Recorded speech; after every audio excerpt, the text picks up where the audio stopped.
Hey everyone, and welcome to the Stay Hungry podcast. It's Andy. I'm flying solo today, and today we're going to be talking about it's something quite interesting. I think it was based. Today we're going to talk about getting to the fucking point.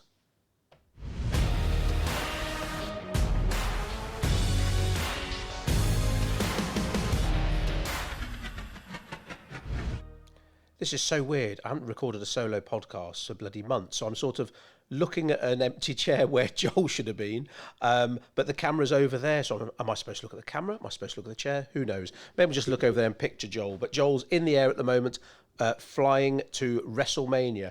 He's watching, to be clear, not taking part. But yeah, he's going over to WrestleMania 40 in Philadelphia, so he's not going to be here for a week. So yeah, again, flying solo. This particular episode is about the importance of having clarity in your copy, getting to the point. And I was prompted to do this one by watching the Jumanji sequel, of all things. Got to be honest, preferred that to the original, as in the original Dwayne Johnson one, which I much preferred to the original, the Robin Williams one, which, as amazing as Robin Williams was, I thought was a bit shit and boring. But anyway, this Jumanji sequel, the Donald Glover character in it, someone says about him, he talks too slow, and by the time he gets to the point, you're dead. And this is so important when it comes to the message in your marketing, because there is so much fluff out there. Now, for those of you who follow Codebreak stuff, you'll know that Joel and I, we talk about fluff a hell of a lot. Now, fluff, it can mean theory, marketing stuff that might sound cool, but has it actually been tried, tested, and implemented at the pointy end? So, you know, it could mean guru speak. Again, shit that sounds good and sparkly and jargony, but it's actually bollocks when it comes to practical application. But fluff can also mean how you write, which is what the main point of this podcast is, and because the visuals in your marketing, of course, they're important. They're what, you know, draw the eye in. Like in a restaurant, the first bite is with the eye, right? So, if you're using shit quality pictures, if you're using poor quality video, you know, a lot of people are still using stock imagery when there's probably no need to. You can take good enough pictures with your iPhone, or just do what ourselves and lots of other businesses do and pay a good professional photographer. But on that note, I will say, make sure you brief the photographer properly. Just like if you're getting your website done, brief your website designer properly. So a photographer needs to know the type of pictures you want, but where they are going to be used as well. Is it going to be for ads? Is it going to be accompanied blogs? Is it for your website, etc., etc.? So very important to brief a photographer well. So yeah, get your visuals right, absolutely. But it's the words that will accompany those visuals that will take someone from being a prospect to becoming a lead, if you're running, you know, like data capture kind of ads, or from a prospect straight through to a sale. You know, if someone had told me at school that, you know, I could earn money by writing, I would have thought they were mad, but it would have saved me a lot of time, effort and money, I've got to be honest. Because, you know, a lot of us, most of us, we take writing for granted, but going through university and then going to ITV, you know, cutting my teeth in the heart of London's media land, is where I learned there's a massive difference between knowing how to write for Joe Public, knowing how to write for your mates, and knowing how to write commercially. So the world is really noisy. Steve Jobs said back in 1997, the world is a noisy place. So fuck knows what you'd think about it now. It is, like, you know, exponentially more noisy than back then. So you have to stand out. So some of your, you know, what you write does come down to volume and definitely consistency.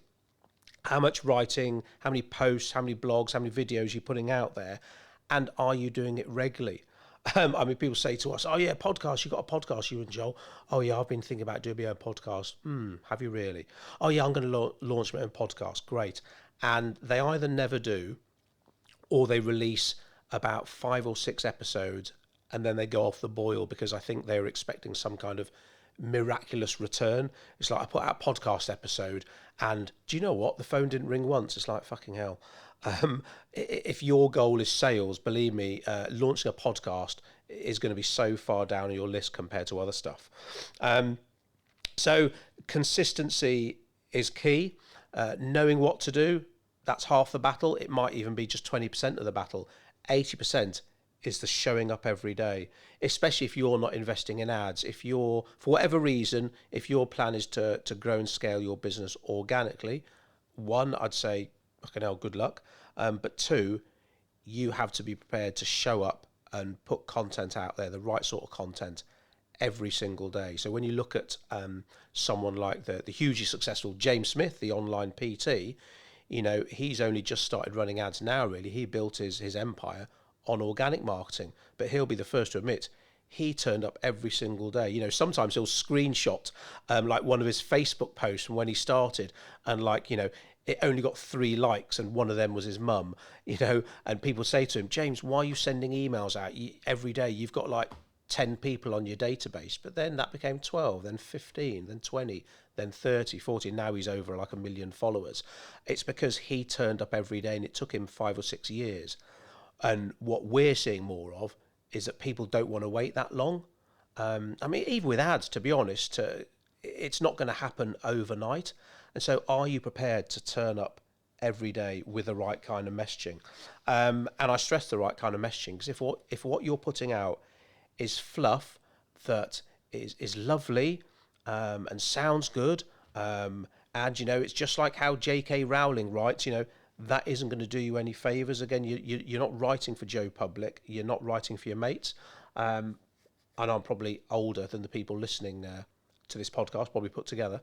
But in my day, when we were growing up, you didn't write to your mates because that meant writing postcards and letters, which, of course, you never did. You phoned them up or you met up with them in person. But now, of course, lots of people write to their mates because they're texting them all the time, emailing, DMing, messenger, whatever. But again, writing for your mates is so different. And, you know, a great example is the use of fluffy adjectives and adverbs. You know, filling your copy with adjectives and adverbs, one, it can make it sound like you're just trying to convince yourself. So, for example, you know, your product isn't just awesome, it's super awesome. Your turnaround isn't just quick, it's incredibly quick. So it sounds like you're convincing yourself, but also the core goodness of what you offer just gets lost amongst all that fluff. Now, I'm not saying you need to be like, you know, 100% direct and factual and technical, but it's just right. What shit can you strip out? And even sometimes, you know, we all want to give so much value. You might be filling, I don't know, say your website full of bullet points about what you offer, and right, I'm gonna write loads and loads. But someone could read your first 9 bullet points and be like, yep, brilliant. But then the 10th bullet point could be like, oh no, I don't want that, and they're gone. So sometimes we are guilty of over-serving in our marketing, thinking that almost like the more we can write, the better. That's not always the case. Now, I'm not saying you can't be yourself. You know, if you write naturally, maybe like loads of emojis, things like that. I'm not saying, right, you have to strip all that out, but it's like, who are you writing for? And that's why any marketing strategy has to start with that in mind. So with our marketing academy, it all starts with market, and then we move on to message, and then we move on to media. So market, who are you writing for? Because if they like a couple of emojis, you've got to know that. If they like loads of emojis, you've got to know that. Do they like slang and, like, you know, modern kind of language, or should it be a bit more formal? But writing that doesn't compromise your values and who you are, but you got to meet your audience in the middle, because otherwise they ain't going to buy off you.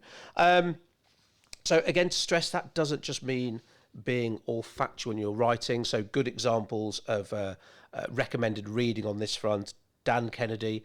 Pretty much everything you hear from every marketing guru out there all comes from Dan Kennedy. Alex Hormozy, obviously very popular at the moment. The godfather, or the father of advertising, David Ogilvy. So Ogilvy on advertising, if you forget some of the old-fashioned values in that book, but focus on the value it delivers, that will really help with your copywriting. So David Ogilvy, if you're not familiar, a massive advertising pioneer of direct response copywriting. So he used to write the copy for companies such as Rolls-Royce, and one of his most famous examples is something like a 500-word advertorial about Rolls-Royce, and there isn't a single adjective in that copy. And he said that sold a lot of Rolls-Royces.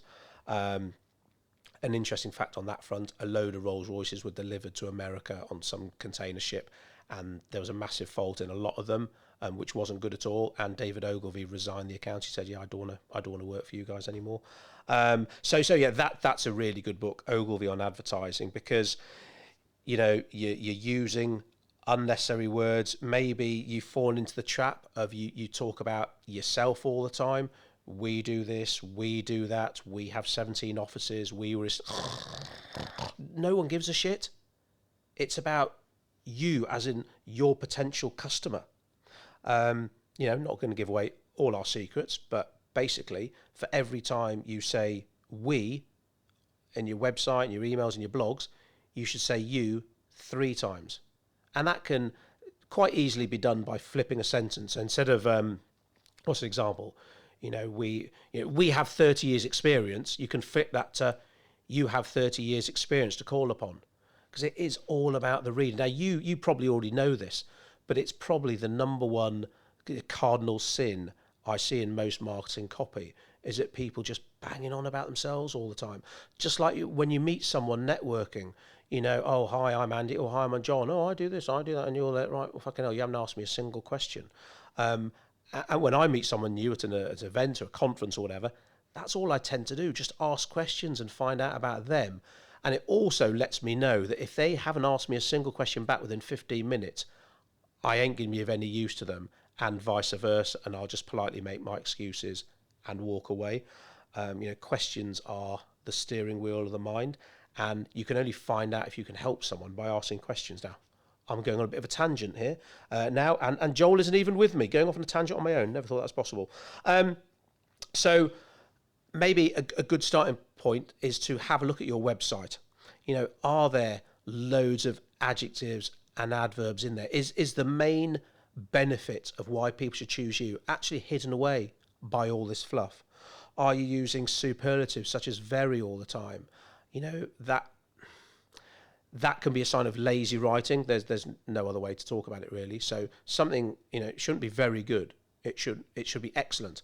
Something shouldn't be very strong. It should be powerful, etc., etc. And Mark Twain said that bloody hundreds of years ago. The word very should pretty much never be used, especially in marketing copy. There are other weak words like try. You shouldn't try to do anything. We aim for 100% customer satisfaction. No. We provide 100% customer satisfaction. If you don't say it. As Yoda said, and I'm always banging on about, do or do not, there is no try. Yet most marketing copy I see always contains words such as try, aim, strive, our goal. It's not like what you want to do, it's what you actually do, what you deliver. So there we go, short and sweet, just like myself. Hope you've got lots of value out of that. If things like this float your boat, if you're looking at your marketing and realizing the messaging isn't exactly where you need it to be, visit cobreak.co.uk. Maybe we can arrange a call, something like that. I think we're only looking for one done for you client at the moment. But maybe the Marketing Academy is more going to be suited to your needs, where we will train and teach you how to niche down to your customer avatar, as in like how to target the people most likely to buy off you, rather than wasting time, effort, money on people who are never going to buy off you or who are going to be a pain in the arse. We'll train you on your message, which is what we talked about today, how to write copy that sells, not fluff, and then media. Know where your ideal customers are hanging out so you can put your message in front of them. So simply visit cobreak.co.uk to find out more. It's awesome. See you on the flip side.